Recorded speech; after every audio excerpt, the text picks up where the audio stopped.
I had to add 24 tetrahedrons to the ones that were already there. So this is one isotropic vector metric is 20.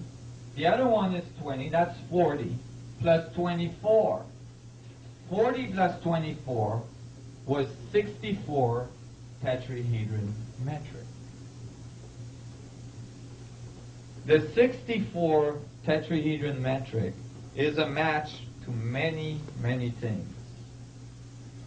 I'm going to give you a hint. There's 64 codons that generate the 20 amino acids of your DNA structure. Okay? Now,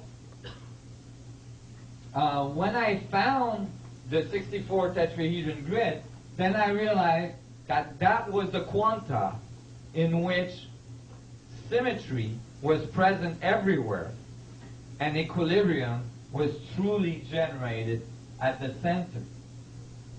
But what got me really excited is that I realized what I had built. What I had built was a fractal structure, just like the 2D fractal structure I showed you at the beginning, but this one in full 3D spherical coordinates. The only true fractal 3D spherical coordinate that you will find. Can everybody see the vector equilibrium on the inside and then the vector equilibrium on the outside? This continues to grow to infinity. And I could see that the inside vector equilibrium, its radius is exactly half the radius of the one on the outside. So the geometry grows in fractals, but not only does it grow in fractals, the fractals are perfect octaves. You see? And so I got really excited. It's like, oh my God, here it is. The structure of the vacuum. Equilibrium to infinity. Infinitely big to infinitely small. And then I noticed further that how this was constructed is constructed this way. Let me see if I can let go of some of the stuff. Actually, I'm going to leave that.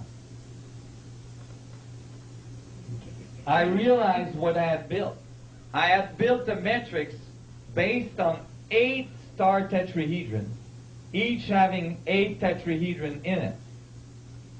Okay? All coming together towards the center to generate the star, the 64 tetrahedron grid. But when it did, the 8 stars coming together, okay, here you're only going to see 6, plus the one in front, and then there's one in the back you won't see. So the 8 stars coming together generate the vector equilibrium in the middle. Why is this significant?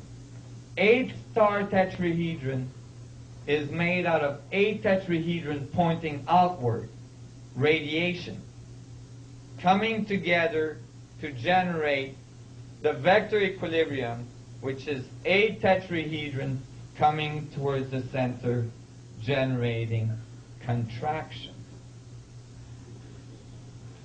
So now, not only did I have found the geometry of equilibrium, but I had found the only fractal 3D metric, and it generated expansion and contraction. Exactly all the axioms I had placed for myself when I started this investigation of the geometry of space.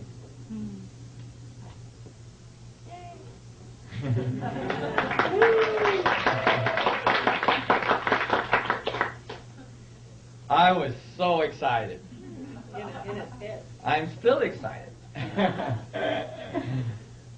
I was doing this in my brain. I didn't have a computer, and I confirmed it later on computers.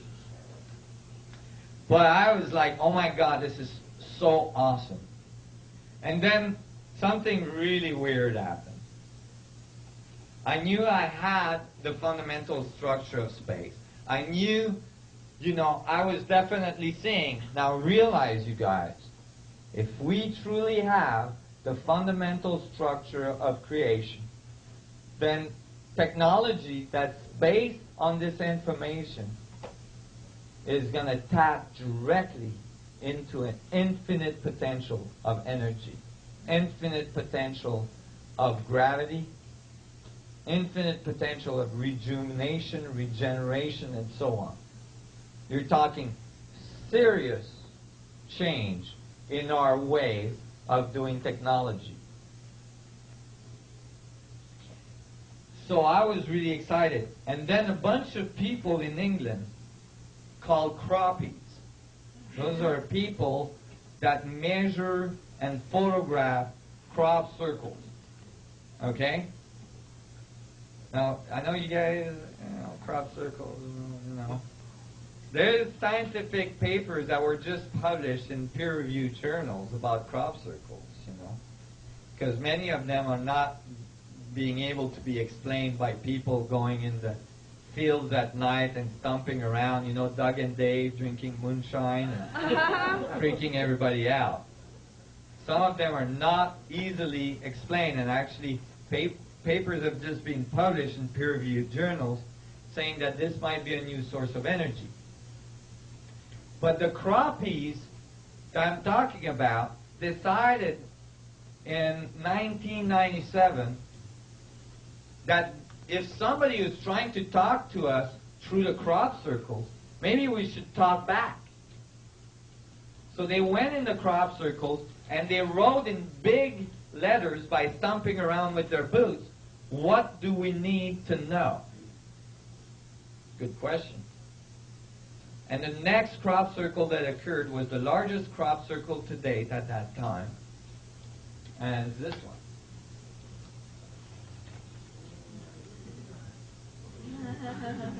Have we seen this somewhere? This is everything we've been talking about this morning.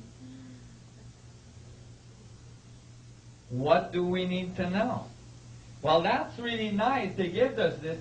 They even made it in a way that's not reproducible by Doug and Dave drinking moonshine. Because all the hay is woven in a way that it makes effects of light and shadow that gives the vertices, the edges of 3D tetrahedrons.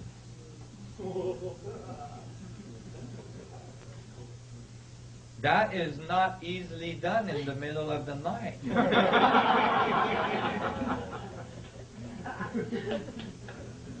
And so, and it was enormous. It was the largest today. It was much larger than anything previous to that. And it was interestingly situated near ancient, sacred site. And then a few weeks later, the next crop circle, a few weeks later, was another iteration of the same thing. So they were insisting on the pattern. What do we need to know? You guys get it? Look at tetrahedral fractal geometry. Right? How do you fit infinity in a finite space? Note that on these fractal curves, although there's not a boundary around the whole thing, the boundary is implied because the circles are all there of the smaller boundaries of the fractal. You guys follow this? So I was like, oh my God. Well, when I found this, I was living at my friend Gabriel's cousin, in Arizona, and, he found me jumping on his couch, pulling my hair out. I got a picture of that part in the middle, and I realized what it was. It's the exact